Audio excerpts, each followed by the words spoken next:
Good evening, everyone. My name is Ilaria. I'm a postdoctoral researcher at KTH in Stockholm, Sweden. And today I'm talking about a study I ran with some colleagues at KTH as part of a project bridging HRI and formal methods in robotics. So me and Yolanda Leite for the HRI side, Alexis and Jana for the formal methods side, and then Anders, our wonderful research engineer.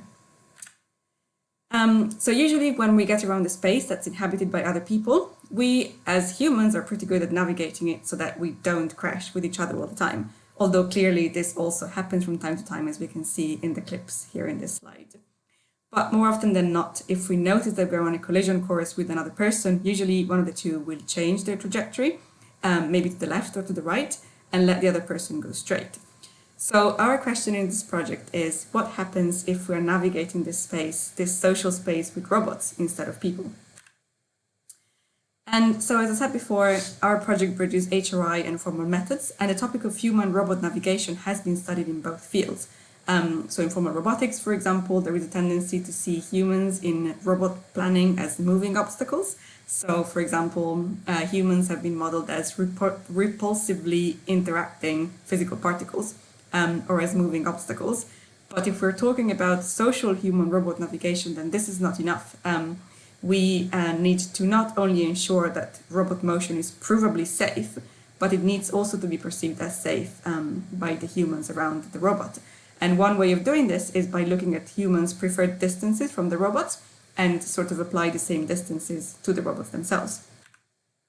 Clearly, of course, this is related to proxemics, which is the interpersonal distance that people keep between each other in different situations. And socially aware human-robot navigation has also been studied in HRI. And for example, people have looked at how robots should navigate different spaces. So for example, the differences of robots navigating, say, in a corridor versus an open space, or also with different types of people. So for example, a robot navigating among a group of people or sort of between different individual people. But what we think is missing is how different robot-related characteristics influence people's preferred robot navigation trajectories. And here is where we situate our study. So we're sort of asking, are there any robot-related features that will influence people's preferred robot trajectories? We took inspiration from the game of chicken, which is a paradigm derived from game theory, which was made famous by the movie Rebel Without a Cause with James Dean, which has the famous chicken run scene, which is depicted here in the video. And so the scenario is this: there are two players driving towards each other, or like in the case of the movie, towards a cliff. And the first person to swerve is going to be the chicken, and the last person to swerve is going to be the hero. So we can see how this is an anti-coordination game, because we don't know what the other person will do. And we definitely want to avoid colliding into each other, as this will cause death or anyway something really bad to happen to us. But ideally, we also don't want to be the chicken. So it's all about sort of, since we don't know what the other person will do, it's all about waiting until the last possible moment, seeing what the other person is going to do. And only if they're not swerving, then we will need to swerve ourselves. Because we definitely want to avoid colliding, which yields the worst payoff. So we took inspiration from this game and we created a version of this game with robots that participants played. But unfortunately, due to the pandemic, it had to be run online on Mechanical Turk. And we manipulated two robot features that have been shown to influence proxemics and that we thought might influence the preferred robot trajectories as well. And these were perceived autonomy and anthropomorphism. And for perceived autonomy, we had two conditions. So we had a teleoperated versus autonomous robot.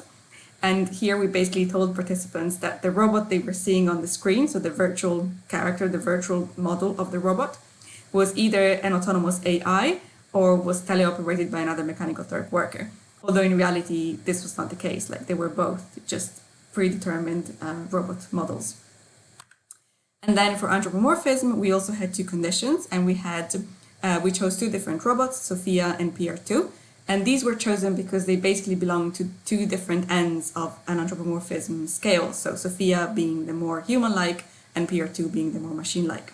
And we actually took them from the ABOT database, which is a collection of different, all sorts of different robots, sort of ranked in terms of their human likeness. And so this was a 2x2 within subject design. So the game was created in Unity, and we ran it on Mechanical Turk, where we had 110 participants, but we had to exclude 4, so 106 in total, clean participants. And each participant played 20 trials of the game. And I'm just going to show you a screen grab of the game. So as you can see, participants could design their own avatar, and they basically had to walk towards this robot that was walking towards them, and had to decide when and if to swerve, as the robot was sort of on a course of collision with them. As you can see, the robots were all made to be of different colors to avoid learning effects. And the robot's behavior, so when whether the robot was swerving or not, was also predefined. And we basically made it to follow a normal distribution, which was peaking around the last possible moment when it was possible to swerve without a collision. So basically, this means that if participants always went straight, so if they never swerved in any of the trials, then at each trial they would have a 33% chance of colliding with the robot. And this sort of distribution was also made so that people, so as to avoid learning effects.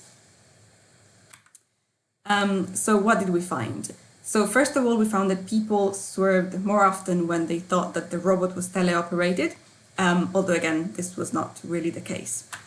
And this might be because people followed more social norms when they thought that they were actually effectively interacting with another person who was teleoperating the robot, as swerving can be seen as an act of politeness because it's basically like giving way to the incoming person. And so people might have been more polite if they thought that they were actually playing with other people. And this finding supports the threshold model of social influence, which basically says that the more agency and autonomy an agent is perceived to have, the more people will use social norms with it, including, for example, politeness. We also found that whenever participants did swerve, they swerved further away from PR2 than Sophia. And as a reminder, PR2 is the more machine-like robot and Sophia is the more human-like robot. And this also kind of makes sense if we think that it has been shown that a higher degree of human likeness in a robot often elicits higher expectations of human capabilities, including following social norms. So it's possible that people thought that the more human-like robot Sophia would swerve first as a sign of politeness towards the human, whereas with the machine-like robot PR2, people might have had lower expectations, and so they swerved themselves first in order to avoid colliding if they thought that the robot was, not very good at navigating. So this also kind of makes sense. So to answer the question, should robots chicken, that we asked at the beginning of the presentation, the answer is most likely yes, since we definitely don't want collisions to happen. But as I said earlier in the presentation, a lack of collisions is not the only indication for a robot navigation that is perceived as safe and comfortable for the human. And with this study, we have shown that some robot-related factors influence its preferred trajectories as well, and that different types of robots might need to adjust their trajectory based on their anthropomorphism or agency to sort of better fit these preferred trajectories. And now what we want to do next, so obviously as soon as it will be possible, we want to integrate what we learned about the preferred trajectories in real robots, and maybe so replicate this experiment in a live human-robot interaction. We also have another follow-up study in the making where we are also manipulating people's and robots' motivation to take part in the chicken game, essentially, so their motivation to go from point A to point B. So this sort of baseline game of chicken was a great theoretical basis to start from, but in real human-robot navigation scenarios, we can have all sorts of other factors influencing whether an agent would be more or less willing to give way. So for example, if they're in a hurry.